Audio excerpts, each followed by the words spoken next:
Hello friends, आज हम बात करेंगे विदेशी आक्रमण की, जो कि ईरानी और यूनानियों द्वारा किया जाता है। इसमें हम देखेंगे कि इसमें कौन कौन से इंपॉर्टेंट क्वेश्चन हमें देखने को मिलते हैं। तो पहला इंपॉर्टेंट क्वेश्चन ये है कि भारत पर पहला विदेशी आक्रमण कौन करता है। तो इसका ए ऑप्शन है दारा फर्स्ट, बी है जकर्सिस, सी है सायरस सेकंड और डी है सिकंदर। तो भारत पर जो पहला आक्रमण करता है वो होता है सायरस सेकंड, और भारत पर जो पहला सफल आक्रमण करता है वो होता है दारा फर्स्ट। तो अगर पूछे कि भारत पर पहला आक्रमण कौन करता है तो उसका उत्तर होगा साइरस, और अगर ये पूछे कि भारत पर पहला सफल आक्रमण कौन करता है तो उसका उत्तर होगा दारा फर्स्ट। अब हम देखते हैं दूसरा क्वेश्चन क्या दिया गया है। इनमें से कौन से अभिलेख दारा फर्स्ट के थे। तो इसमें पहला है बेउस्तून, दूसरा है जूनागढ़, तीसरा है परसिपोलस और चौथा है नक्शे रुस्तम।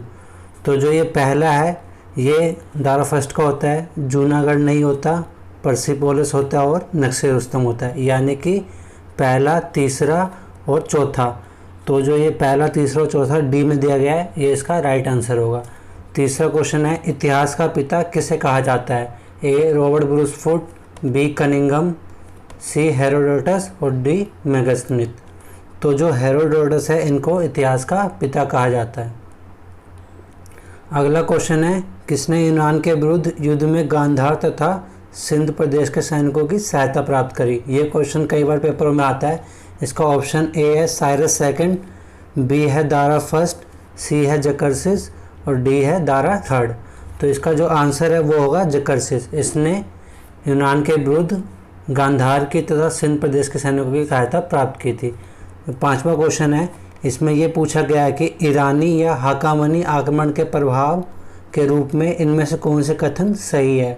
तो पहला कथन है कि खरोष्ठी लिपि का जन्म होता है, दूसरा है सिक्कों का प्रचलन शुरू होता है, तीसरा है अभिलेख उत्कीर्ण करवाने की शुरुआत होती है, चौथा है स्तंभ लेखों के शीर्ष पर घंटाकार आकृति बनाने की शुरुआत होती है। इसके ऑप्शन क्या क्या दे रखे हैं। तो इसमें पहला ऑप्शन है कि इसमें खरोष्ठी लिपि का जन्म होता है, ये सही है। बी ऑप्शन है कि पहला और दूसरा की शुरुआत होती है, सी ऑप्शन है कि पहला, दूसरा, तीसरे की शुरुआत होती है, और डी ऑप्शन है कि पहला, दूसरा, तीसरा और चौथे की शुरुआत होती है। तो जो डी ऑप्शन है ये सही होगा। इन चारों चीज़ों की शुरुआत ईरानी या हाकामनी आक्रमण के प्रभाव के कारण भारत में शुरू होती है। भारत में सिक्कों के प्राचीनतम साक्ष्य कहाँ से मिले हैं। इसका ए ऑप्शन है राजगृह, बी है सारनाथ, सी है तक्षशिला और डी है कौशाम्बी। तो जो कौशाम्बी है यहाँ से 900 ईसा पूर्व के सिक्कों के साक्ष्य में मिलते हैं, तो इसलिए भारत में सबसे प्राचीनतम सिक्कों के साक्ष्य हमें कौशाम्बी से मिलते हैं। सातवां क्वेश्चन है भारत का प्रथम देशद्रोही कौन था जिसने सिकंदर की मदद करने का आश्वासन दिया। इसका ए है शशिगुप्त, बी आम्बी, सी अभिसार, डी छोटा पुरु। तो जो आम्बी होता है ये भारत का प्रथम देशद्रोही होता है। इसी ने सिकंदर को यह आश्वासन दिया कि वो इसकी सहायता करेंगे। आठवां क्वेश्चन है कि झेलम या हाइडेस्पीस का युद्ध सिकंदर ने किसके विरुद्ध लड़ा। ए शशिगुप्त, बी आम्बी, सी छोटा पुरु और डी है पोरस। तो इसका सही आंसर होगा पोरस। नौवां क्वेश्चन है कौन सी नदी पर सिकंदर की सेना में विद्रोह हो जाता है और वो आगे बढ़ने से मना कर देती है। इसका ए ऑप्शन है ब्यास, बी है रावी, सी है चेनाब और डी है सतलज। तो जो ब्यास नदी है यहीं पर सिकंदर की सेना आके रुक जाती है और आगे बढ़ने से मना कर देती है।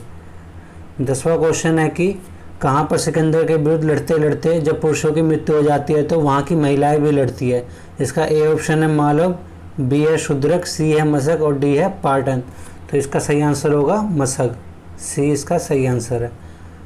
11वें क्वेश्चन में पूछा गया कि किनके विरुद्ध सिकंदर युद्ध करते हुए मरते मरते बचता है और वहाँ के सभी पुरुष, स्त्री और बच्चों को मौत के घाट उतार देता है। इसका ए ऑप्शन है मालव, बी है अगलस्से, सी है पाटन और डी है मशक। तो जो मालव है यहाँ पे सिकंदर मरते मरते बचता है। 12वां क्वेश्चन है सिकंदर ने अपने जीवन का अंतिम अभियान किस पर किया। तो ए है मशक, बी है अगलस्से, सी है पाटन, डी है बेबीलोन। तो सिकंदर जो है पाटन पर अपने जीवन का अंतिम अभियान करता है। अगला क्वेश्चन है सिकंदर भारत में कितने महीने रहता है। तो ए है 18, बी है 19, सी है 20 और डी है 21। तो सिकंदर जो है वो भारत में 19 महीने रहता है। अगला क्वेश्चन है सिकंदर जब भारत से वापस जा रहा होता है तो उसकी सेना के स्थल मार्ग का प्रतिनिधित्व कौन करता है। यानी कि जब सिकंदर भारत से वापस जा रहा होता है तो अपनी सेना को 2 भागों में बांटता है, एक होता है स्थल मार्ग और एक होता है जल मार्ग। तो इसमें ये पूछा गया है स्थल मार्ग का प्रतिनिधित्व कौन करता है। तो इसका ए ऑप्शन है क्रेटेरस, बी है निरकाकस, सी है अरिस्टोबुलस और डी है एब्रियस। तो जो क्रेटेरस है वो इसके स्थल मार्ग का प्रतिनिधित्व करता है और जो ये निराकस है वो सिकंदर की सेना के जल मार्ग का प्रतिनिधित्व करता है। 15वां क्वेश्चन में पूछा गया है कि सिकंदर की सेना में कौन अपनी विशिष्ट सैन्य सेवाओं के बदले 2 गुनी वेतन प्राप्त करता था। तो इसका ए ऑप्शन है लियानेट्स, बी है एब्रियस, सी है निराकस या डी है क्रेटेरस। तो जो एब्रियस है ये अपनी विशिष्ट सैन्य सेवाओं के बदले 2 गुनी वेतन प्राप्त करता था। अब बात करते हैं 16वें क्वेश्चन की। तो इसमें पूछा गया है कि सिकंदर के साम्राज्य और उसके प्राप्तकर्ता का मिलान कीजिए। यानी कि सिकंदर जब अपना साम्राज्य जीत लेता है और वो भारत से वापस जा रहा होता है तो अपने साम्राज्य को वो विभिन्न लोगों में बांट देता है, तो उसका हमें मिलान करना है। चलिए देखते हैं कि कौन सा साम्राज्य किसको देता है। तो सिंधु के पश्चिम उत्तर क्षेत्र का मिलान फिलिप से हो जाएगा। अब कहते हैं कि सिंधु तथा झेलम के बीच का क्षेत्र, तो जो सिंधु तथा झेलम के बीच का क्षेत्र होता है सिकंदर ये आम्बे को देता है। उसके बाद क्या है कि सिंधु का दक्षिणी भाग, तो ये वो पिथोन को देता है। उसके बाद झेलम से ब्यास नदी का भाग, ये सारा भाग वो पोरस को देता है। इसके बाद बात करते हैं 17वें क्वेश्चन की। जो इसमें पूछा गया है कि यूनानी या फिर सिकंदर के आक्रमण से भारत को किन किन चीज़ों की जानकारी होती है। तो पहला इसमें क्रमागत इतिहास लेखन की जानकारी होती है, दूसरा है कि गांधार शैली की शुरुआत होती है, तीसरा है स्तंभ शीर्ष पर पशुओं की आकृति की शुरुआत होती है और चौथा है सिक्कों का प्रचलन शुरू होता है।